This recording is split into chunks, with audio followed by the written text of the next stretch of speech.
News Talk 820 WBAP now on FM at 93.3. Make it a preset, y'all. 800-288-WBAP is our number. 800-288-9227. Trump holding a press conference today, and I want to talk to you about it in a second. And I also want to tell you the numbers, the way they're moving. Where are the numbers moving? Well, they're trending in the wrong direction for Trump. You have Quinnipiac today, 48, Harris, 45, Trump. You have Emerson, Harris, 50, Trump, 46. You have Fox News, Trump up by 1 to her 50 to 49. Morning Consult, Harris up by 3 over Trump. Third week in a row, from the Morning Consult, third week in a row since launching her presidential campaign, voters more likely to say they heard something positive than negative about her. By double ditch. Buzz rating, share of voters who say something positive minus share who say something negative. Best Trump's rating from last week by 33 points. The Senate also looking bad for GOP all of a sudden. Not a joke. I hate saying that because Joe says that, but it's not a joke. It's serious, and I'll get into the details on that later. But here's what I want to tell you, importantly. And I've got audio from Trump's speech today, his press conference.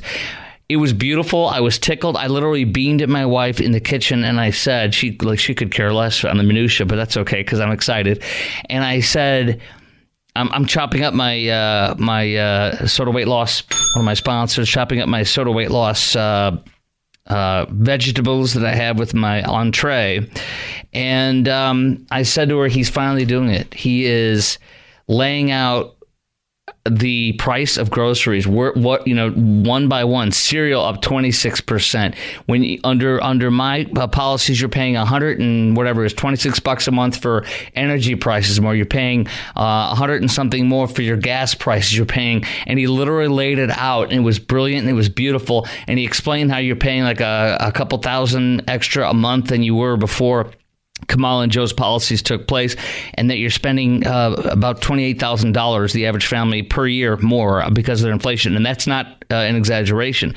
He was brilliant. He was masterful. And it was finally, I was like, you have no idea. I was like, it was that like a sound effect in the movies. Ha!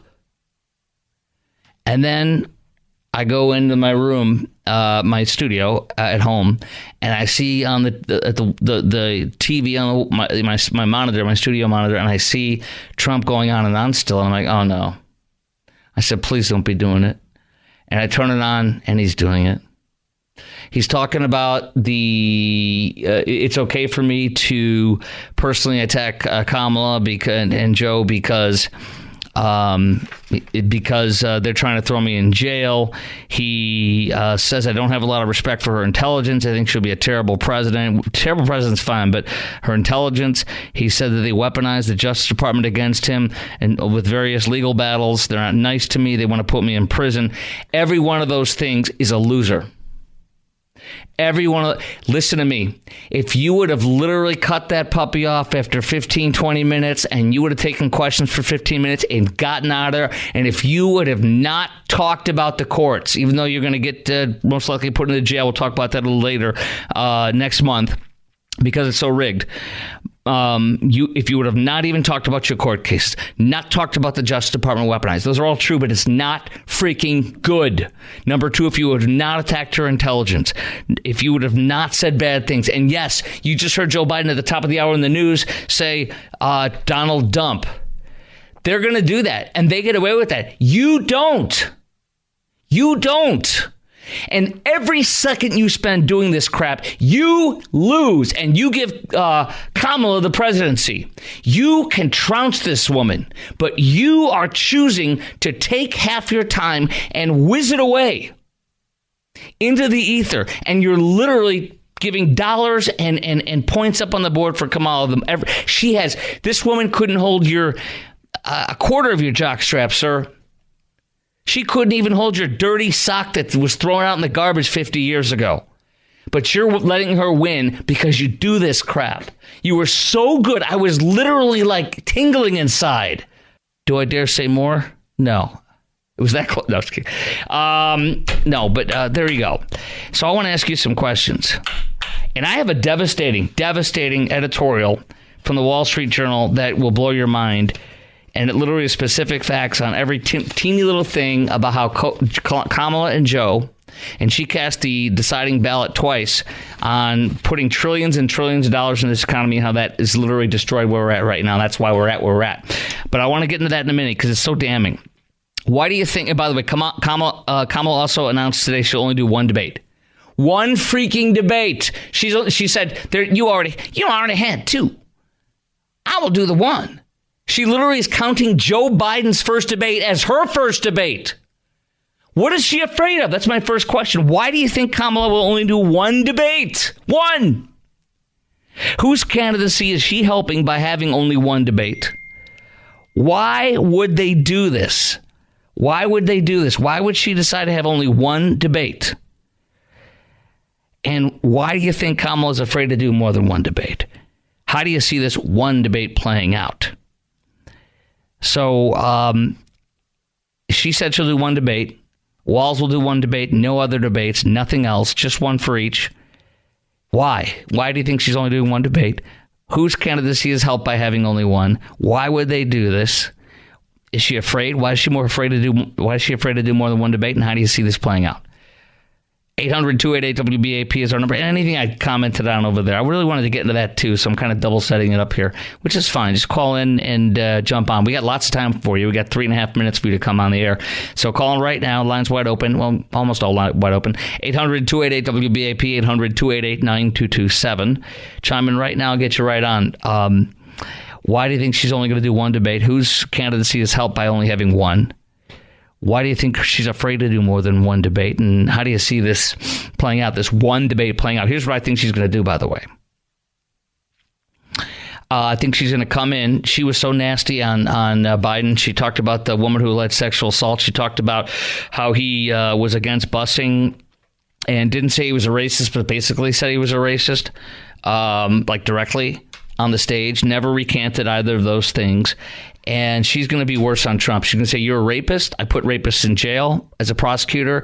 You are a convicted felon. And by the way, Judge Juan Merchan will sentence Trump to prison. John Yoo, the second former Justice Department official, Republican former Justice Department official, came out today. Andy McCarthy yesterday, and today was John Yoo. He said he's going to sentence him to jail, and he's not going to delay the trial. He should, because there's no reason to have the trial or the sentencing until after the election. But he's doing it on purpose because he knows it's going to get overturned. He knows Trump won't spend any time in jail, but he wants to make him be a convicted, jailed, sentenced to jail felon. And Kamala's going to use that against him in that one debate. She's going to viciously, disgustingly, wickedly attack him in a disgusting, nasty way, hoping that he takes the bait. And number two, she's going to do a hit and run. As Def Leppard sang on High and Dry, saw them on Monday night, hit and run. It's going to be a hit and run, and she's going to get out of it. She's going to trounce him and just destroy him, use his face like a urinal cake, and then get out of there after that one debate. She has a strategy, and that's what they're going to do.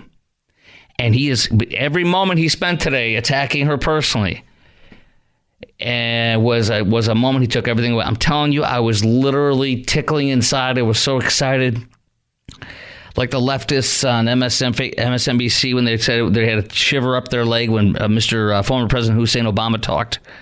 I felt like that today with Trump, and those numbers were just brilliant and perfect, and then he had to screw this up.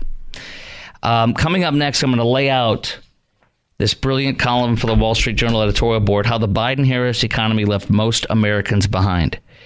And by the way, Kamala is going to announce, and we're going to talk about this in a little bit too, Kamala is going to announce tomorrow that she is putting in price controls against grocery stores and food companies. This woman's going to destroy food demand, supply, and availability and prices. This is more to the left of Joe Biden. And this is very good for us. It's very bad for her, very, very bad for this country. This woman is going to go full left dangerous. And I'm glad she came out with this, and she's announcing it tomorrow. We'll be talking about that in a little bit. But this is perfect for us because she's going full left, worse than Joe, way worse than Joe. And she will lose with that. All right, but we can't win if Trump does all the attacking nastily instead of just comparing and showing what he'll do and what he did do and what they did. Next, Line's wide open for you. Chime in right now. Why do you think Kamala is only going to do one debate? She said today. Whose candidacy helped by having only one? Why is she afraid to do more than one? And how do you see this first debate playing out?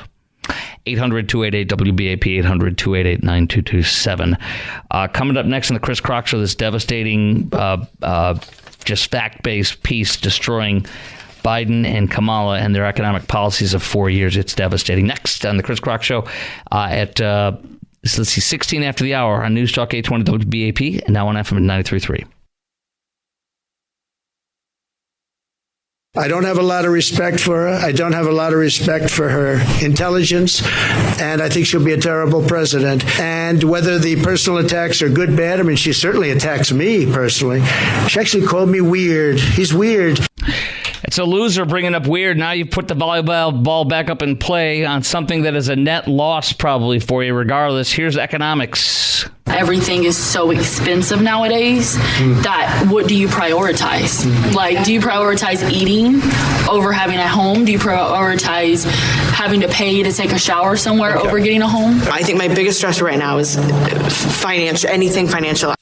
Okay, I'm gonna do point by point, but I'm not gonna do it all right now because we're gonna get to Tracy in Bedford in 1 second. And your call, we have three lines open, 800-288-WBAP, 800-288-9227. Kamala saying that she'll only do one debate. Why? Why do you think she's only doing one debate? Whose candidacy is helped by only doing one? And why is she so afraid to do more than one? And how do you see this one debate playing out? It's officially announced today. A couple of quick economic points. I'm just going to do a little bit here, a little there, because there's too many, but it's so good. Kamala's economic priorities, in a speech laying out Friday, they've leaked to the press, and you will now see they say there's not much to expect different than the last 4 years, says the Wall Street Journal editorial board today. The record has left most Americans, the Harris-Biden economic record has left most Americans worse off than they were 4 years ago. The evidence is indisputable. Economy January 2021 was fast recovering from the pandemic as vaccines rolled out and state lockdowns eased. GDP grew 34.8% in the third quarter of 2020, 44.2% in the fourth, 5.2% in the first quarter of 2021. By the end of that first quarter, real GDP had returned to its pre-pandemic high. All Mr. Biden had to do was let the recovery unfold. Instead, he used COVID relief as a pretext to pass $1.9 trillion in new spending. This was more than double Barack Obama's 2009 spending bonanza. The rest of it was all giveaways and government stuff and handouts. The rest of it mostly transfer payments to individuals that discouraged the unemployed from returning back to work, fueled consumer spending, which is already primed to surge owing to pent-up savings from the COVID lockdowns, spending under Donald Trump. By mid-21, Americans had $2.3 trillion in excess savings relative to pre-pandemic levels, equivalent to 12.5% of disposable income. So much money chasing too few goods fueled inflation. Now, we're going to continue on in a second, but first, Tracy in Bedford, WBAP. Hi, Tracy. Hi. Hi. Is that it? Will Kamala do more than one debate? Of course not. Well, she already said that, yeah. And the reason why she won't is because she is not intelligent, just like Trump said. However, on another point, I do not like the fact, okay, I can see why people hate, like, the name calling, especially back in 2016 when he did a lot of name calling. Mm-hmm. But if they're going to steal his ideas and then criticize him and, insult him, perhaps in a different way, I still want him to defend himself. Well, I don't want him lying down like a dead dog. If he does that in the way he does it now, and like you're saying, it's fine to say she's not intelligent, he loses. And he can defend himself and be quote-unquote manly. I'm going to tell you this. I would not let my child do that in school. I would say, you're better than him. You don't get on his level. Now, this is not somebody physically attacking you. This is a verbal attack. Don't play his game. I would not want my child playing this game, and I want to frickin' win, and Trump will cost us the presidency if he gets into this crap. So I think the way to defend himself is with the numbers, with the statistics that he gave today, and by avoiding that, they can get away with it. He can't. But see, he just wants to frickin' win. It's holding your mouth shut and freaking winning. And then you can open up wide open for 4 years. And that's where I think he's going wrong. I appreciate your great call there. Eric in Dallas, hello. You're on WBAP. Hi, I'm Eric from Dallas. I know you guys want to keep on debating her.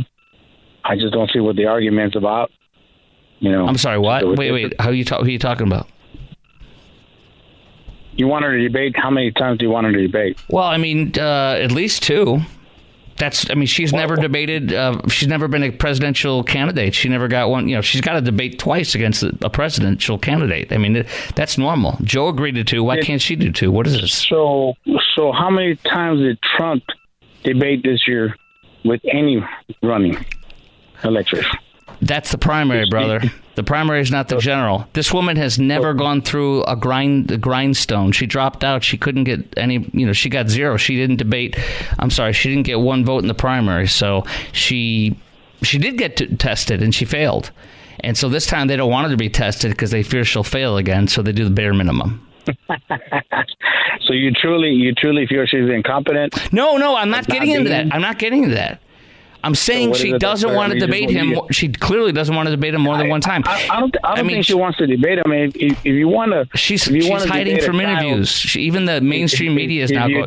If you want to debate a child, every time you're going to get the same argument. He just wants to argue same thing that he did over there. Well, then he'll lose. You're going to he'll lose. Listen, hey, Eric, he will lose if he does what you're saying. He'll lose.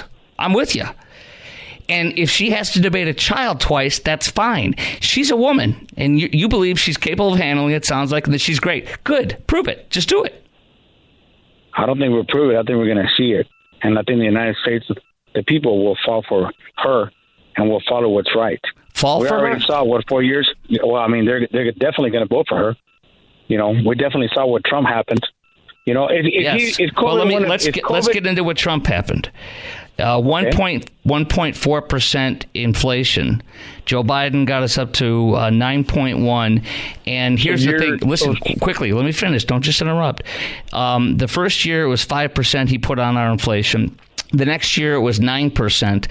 And now this year it's... Let me finish, sir. Hello. Don't interrupt. I'm talking the first 3 years of his administration. This year, we now have 3.9%, I think it was. So we're paying more and more and more. If you go to the grocery store, it's more expensive right now than it was last year, and it was more expensive last year than it was the year before. And it's so cumulatively, it's insane. I got to roll, but I appreciate your call. I'm going to continue to lay out the economics of this coming up, but right now, I want to tell you this. Coming up next, Lieutenant Colonel James Carafano. He is an expert. He's from the Heritage Foundation on Iran. Are they going to war with Israel or what? Next. News Talk 820 WBAP now on FM at 93.3. Make it a preset, y'all. 800-288-WBAP is our number. Lieutenant Colonel James J. Carafano is the senior counselor to the president and E.W. Richardson Fellow at the Heritage Foundation, among many, many other things. Lieutenant Colonel Carafano, thanks for joining me on the Chris Crock Show tonight. Hey, good to be with you. Very good to be with you. Are we going to see a war between Iran and Israel shortly? And if so, is it going to be from the proxies, all like on a multi-front, attack? What do you think? Because I got some stuff I read tonight that I wanted to ask you about too on that. Yeah. So I don't know, but there's a couple of things that the Iranians have to think about. The number one thing is we, the U.S., has put more firepower in the region than has been there in a long time. It's a lot. And it's, Tomahawks from submarines, F-35s, F-22s. I mean, they can reach literally any target. in Lebanon or Iran. Now, what we don't know is there's this thing called back channel, which is the conversations that people have, behind the scenes, sometimes passed through third party or intel. So we don't know what the United States has said they're going to do with all that stuff. But that's got to play. That's an important issue. The other thing is look, it's free lunch. I mean, if you look for Hezbollah, they've got 10 times the military that Hamas has, but Lebanon is a complete basket case. If there is an all-out war, that country's going to fall apart, and Lebanon's going to look like Gaza. And if Hezbollah is going to go after Israel, the time to do that was Israel was down in Gaza. Now Gaza's pretty much up, facing the full force of the military. You're breaking up a little bit, sir. I don't know if there's if you can move a little different area, or if we need to have you call back. Right? Yeah. You better. I know we can try that. That sounds a little bit better. And I think what you said, though, just make sure is that when Hezbollah to the north in Lebanon, their time to just go full bore against Israel was when they were with the Iranian attack, when Hamas was more at a higher strength level earlier in this game, right? Yeah, and if you're Iran, look, okay, this is the thing is these countries really can't go to war with each other in the classical sense. There's countries in the middle. All they can do is lob stuff at each other. Right. Yeah, they can lob a lot of stuff. There's no question. But Israel's a very resilient society. Iran, on the other hand, they have very little air defense. They have very little missile defense. And the first thing the Israelis are going to do is take out every single thing that allows the Iranians to control their country. Yes. All the national command and control. Then they're going to take out the electrical grid. Then they're going to take out the things that allow them to export oil. And then they're going to go after all the nuclear sites. So if you're Iran, you have to ask yourself, is that price worth it? I heard Naftali Bennett, former PM, as you know, Prime Minister of Israel, on Fox News last week, and it was amazing. I loved it. He said that. He goes, if they hit us this time, obviously he wasn't saying he was speaking on behalf of Israel, but he said they should do this, this, and this, and it's everything you're saying. Take out the electric grid, take out the top leaders of Iran, kill those top leaders, or basically kill them, and blow up their oil refineries and blow up their nuclear, hit all their nuclear program, so that they can be overthrown by their people, most very likely at that point, and they are in chaos and they can't produce any more oil, and that means no more revenue, right? Yeah. So you have to ask yourself, is it worth it? Now, look, the Iranians, what Israel response really attacks there was very targeted. You're breaking up a little bit more. I'm sorry. You were good, but now you're breaking. Go ahead. Yeah, I don't know. Very, very proportional, very strategic, very surgical strikes. I mean, the Israelis sent a very clear signal. Right. Yeah, and they gave the Iranians an out. Right. And we'll see what happens. I wanted to ask you, too, the nuclear threat, Wall Street Journal column from the editorial board the other day, dangerous new Iranian nuclear reality. Apparently, they're days or so away from having enough nuclear fissile material to make a bomb, enriched uranium, whatever it is. And then they could do a crude missile that is not nearly as accurate, but within maybe 6 months or less. And that even Joe Biden has said, it's hard thinking he would actually say this or believe this, but that can't happen. And I've always believed that Israel will take that out before it can happen, because they have to. Maybe we'll have plausible deniability, even though we knew they were about to do it. Actually, if I were Iran, that's the safer play, which is, we all know that how much nuclear power they can actually muster is irrelevant. As soon as Iran says, I'm a nuclear power, it's over. It's over, right? And so they could do that, right? Rather than do this, they could say, oh, the Israelis are threatening us. We have to defend ourselves. We're a nuclear power. Completely changes the game board in the region. What is Biden going to do about it? Nothing. Right. And Trump, even if he wins the election, he won't be in office until January. By then, Iran will be a nuclear power for months. Trump's not going to start out attacking Iran. Will Israel take out their nuclear program so that can't happen? I don't think they have the capacity to do that. But here's the deal. This is what makes things interesting. That's a card you can only play once. You put something that is very important. It's no longer a technical question. It's breaking up again a little bit again. I'm sorry, it's breaking up again. But let me also reintroduce you while you're perhaps repositioning, if you can.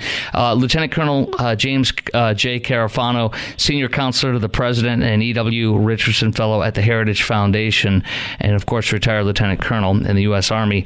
So go ahead, though. You were saying? It's not a technical question. They have everything they need to build a nuclear weapon. It's a political decision. Right? And so it's a question of when do you do this? And you do it when it's most important for you to do that. But the question is, when is that? And that's the real issue. And because once you play the card, you can never take it back. So basically, it's quite likely you think they're going to have a nuclear bomb before Biden leaves office and Trump gets in, and Israel will not be able to take it out. That's basically what you're saying? Well, that's one play. I mean, look, the Israelis are not. If Iran declares itself a nuclear power now, I seriously doubt that the Israelis are going to do a preemptive nuclear strike. I'm not sure. No. I'm not saying nuclear strike. I'm saying take out their nuclear program by striking it with deep those 2,000-pound bombs, whatever they can to get under Natanz or whatever facility it is. Yeah, I don't think there's consensus in Israel to do that. Even under Netanyahu. Golda Meir once said the hard thing about being Israel is you can never take the first punch. Right. So But like I said, I don't know if they will do that. But if I was an Iranian guy and I wanted to do a game changer in the region, get the bomb. That's what I would do. Okay, now switching gears a little bit. First of all, Hamas, no negotiating, kill them. Wouldn't you do that if you were Israel? I think that thing is over, and the song has been sung, and I think there's a back point. Wait, I'm sorry, real fast. What did you say? It broke up a little bit. You said you think yes, take them all out, or what? I think it's too late for her. I think we're past the point of even if they got to a deal at this point, there's not a left of Hamas leadership. So we're done there. Okay, but can we at least take out Yahya Sinwar and a few other ones, and then finish that part, and then there's a reason why they made the military guy the head of the political wing. They're running out of people. Yes, right. That was a brilliant thing what they did when they blew up, what's his name, Ismail Haniyeh, the political leader of Hamas, right? Right. Yeah, I mean, they literally are running out of leadership. So there's no way they were going to completely wipe out Hamas. But they have seriously degraded this thing, very seriously. Last thing, reportedly by the Wall Street Journal, it was Ukraine that blew up the Nord Stream pipeline. What do you say about that? Did we know about it? I'm sure we did, and let that happen, or what? Because Ukraine's there's not left. There's a war in our body. We don't know the evidence they have. We don't know who this person was working for. So I think there's still a lot of real open questions about what happened. So I'm not going there. What do you say about the Ukrainians making advances on Russia, which is great, but to me it's time to put a bow on this thing, negotiate it out. It's a stalemate, and it seems to always will be. Thoughts, and then we'll let you go. Yeah, that's where it's headed. This is literally if Trump wins, phone call he's going to make is to Putin, and he's going to say this is over, right? And that's going to be the end of it. But with Kamala, it would be seemingly endless stalemate because they want to drag it out because they don't want to, right? You think? The problem that Harris is going to have, and I'm not a Republican, not a Democrat, is right. You're a military. We all know what politics, what are. Nobody in the world knows to make this. And so the first thing that the Russians and the Iranians and the Chinese are going to do are push some buttons and test her. They'd be stupid not to. So, sorry, you broke up a little bit. To finish that off, you were saying what's going to go down, you think? How's it going to play out? They're going to test her. They're going to see what she does. Nobody's going to come in. Oh, Kamala, yeah. So no one's doing nothing if she wins because they're going to maybe push and see if they can continue.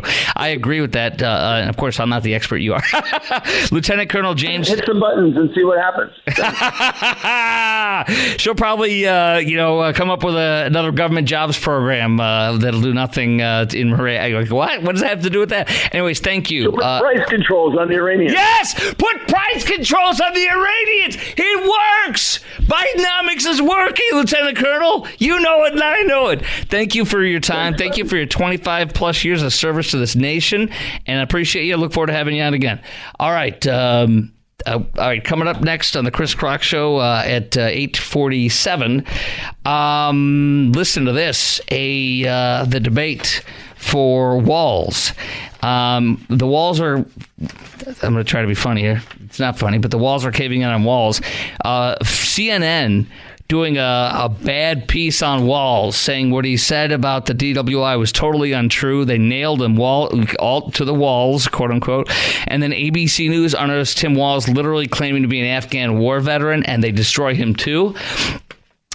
This is bad, and he will only do one debate. Vance wanted two. He only wants one. That is coming up at 8:48, actually, on the Chris Crock Show, News Talk 820 WBAP, now on FM at 93.3. I've been voting for common sense legislation that protects the Second Amendment, but we can do background checks. We can do CDC research. We can make sure we don't have reciprocal carry among states, and we can make sure that those weapons of war that I carried in war is the only place where those weapons are at. There is a difference between being in a combat area, being involved at a time of war, and actually being in a position where people are shooting at you. There is no evidence that at any time Governor Walz was in a position of being shot at, and some of his language could easily be seen to suggest that he was. So that is absolutely false when he said that about gun rights out there. Well, that's CNN, but they do a devastating new piece on Tim Walz today, as does ABC. And here's what it is. CNN, their K-File, did a lengthy investigation, 4 pages. They like to write tomes, novellas. Tim Walz's 2006 campaign falsely described details about his arrest for DWI in 1995. In fact, he's still lying about it. They say they said the DUI charge was dropped for a reason it wasn't true. Walz's campaign said in 2006 for Congress, the trooper let him drive to the station, leave on his own after being at the station. Tim feels bad about speeding, has paid the ticket, and apologized to his family. In fact, CNN says that is not true at all. He was the police report clearly states he was transported by police to a local hospital for blood alcohol testing after being arrested. Nebraska State Police confirmed this week to CNN Walz was taken by a state trooper to jail. Under NSP procedure, persons suspected of impaired driving is not allowed to continue driving. In this case, he was transported by the trooper and was lodged at the Dawes County Jail, right in jail. They continue on that he was driving drunk at 96 miles an hour in a 55, 41 over the limit. His blood alcohol level was 0.12, well above the state's legal limit of 0.1 at the time. So he took a plea deal, but he was drunk and driving, and he was arrested, and he was jailed. He lied. Number 2, that was from CNN today. Number 2, ABC of all people today. Tim Walz previously faced criticism over the way he characterized his military service, records show.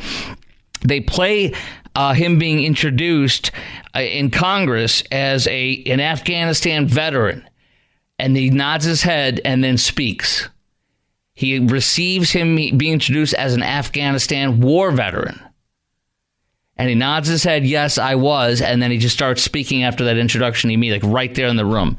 The man is a liar, it's stolen valor, and that's proven by ABC News today. So, and I'll give you more details on it in a second, but I want to ask you a few questions. J.D. Vance pressed him to do 2 debates today. Kamala said, I'm only doing 1 debate with Trump, and you're only doing 1 debate with Walz, J.D., and that was it. And my questions on this, with the DWI arrest and him caught lying, with ABC catching him lying about being an Afghan war vet, what does this tell you about Tim Walz's character? What does this tell you about Tim Walz's character, and how bad do you think J.D. Vance will beat Walz like a redheaded stepchild in their upcoming debate? How much will this hurt Kamala's chances of winning in November? To me, it's a sign of her poor leadership and decision-making. Her first decision was to pick a man who is a lying stolen valor man, and who lies about his DWI, lies about serving in Afghanistan in combat, and lies about his rank. Do you see an upcoming collapse here for Kamala's ticket because of surfacing issues like this? I do. I think that her terrible decision making and her poor leadership in this speaks poorly on her judgment by picking this guy and not vetting him properly. And I do see an upcoming collapse because it's built on, if you built a house on sand, it's going to collapse versus rock. 800-288-WBAP is our number. 800-288-9227. What does this tell you about Wall's character? And how bad do you think J.D. Vance will beat him like a redheaded stepchild in their upcoming debate? And how will this hurt Kamala's chances of winning in November? And do you see an upcoming collapse for this ticket because of issues surfacing like this? 800-288-WBAP. Chime in right now. Lines wide open. 800-288-9227. That's 800-288-WBAP. I'm going to play some of the audio from this ABC News piece today saying he accepted the mantle of an Afghan war vet when he wasn't one at all. And you'll hear the audio of that where he nods, but you'll hear him be introduced that way. And it's on the video. I'll tweet it out too on my Twitter feed. Follow me on Twitter at Chris Crock Show. That's at Chris Crock Show, CHRISKROK. We're going to talk more about this debate, and you'll hear what I'm talking about for that ABC piece at 9:03. Also at 9:03, we're going to get into Kamala-nomics. Tomorrow she unveils price controls on food and why that will be a disaster and why it's been proven twice in the United States when they tried price controls and what happened. It's bad.